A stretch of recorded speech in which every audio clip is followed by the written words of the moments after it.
sa among vlog. Aniya kami karon sa lungsod sa Lubuk Bohol aron atong paminawon ang kasaysayan, kultura, mga lider, lugar o mga pagkaon dinhing lungsoda. Makikinabi kami sa usa sa mga lokal dinhing dapita aron mapaminaw sa ilang istorya. May adlaw kaninyong tanan, anemiya karon aron makinabi ang usa sa mga opisyal dinhi sa Lubuk Bohol nga si Kagawad Mirilo Ampolokyo. Mayong adlaw Kagawad. Anemiya karon aron makapangutana og pipila about sa history o mga kultura aning lungsod sa Lubuk Bohol.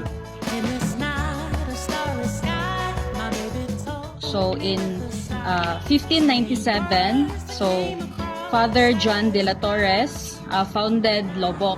So sa Spanish era kaning Lobok, no? So kinadugayan na gid ni kinadaanan na ning lungsod or town.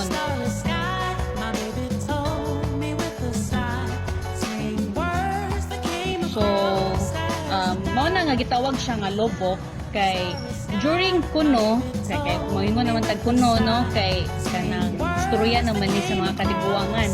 So during ang Spanish era, ang mga Spaniards kuno is nagsuroy-suroy diri sa Lubok.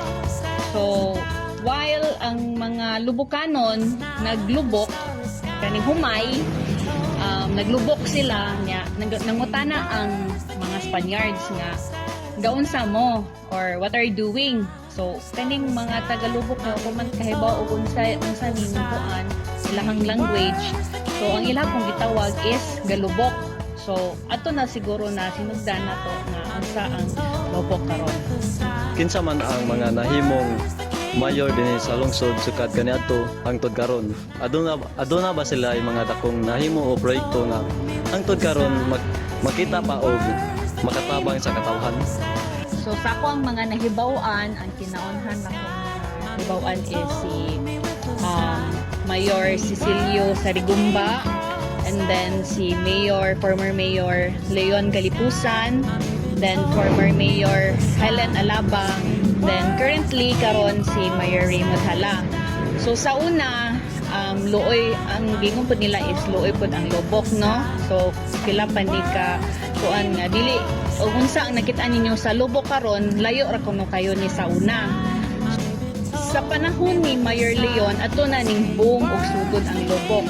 So ato niya na discover nga pwede de ang float ang ato ang suba naay potential, no? So karon nga nahimo na ning Lobok floating restaurant, and then nanindot na pod ang ato ang munisipyo, ang ato ang plaza, and then naana po yung mga turista nga nianhi pod sa ato ang lungsod sa Lobok. And then napadayon na pod na karon ni Mayor Helen Alaba o sa atong sa ato ang present mayor karon nga si Raymond Hala. Nahimo na tang third class sa ato ang munisipyo sa Lobok.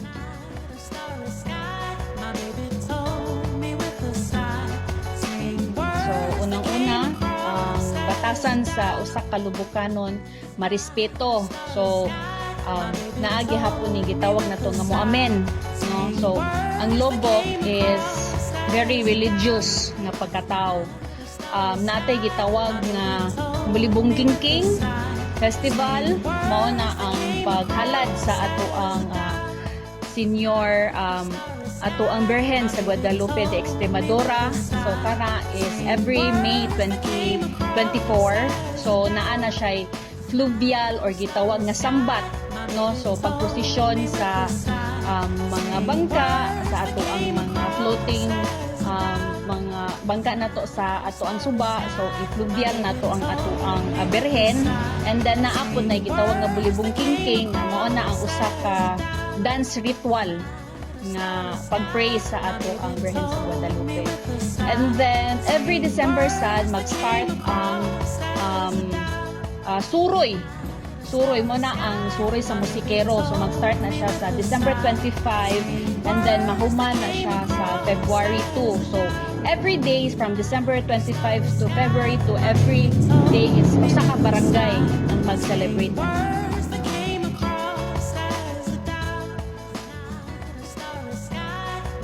So, ang Lubok is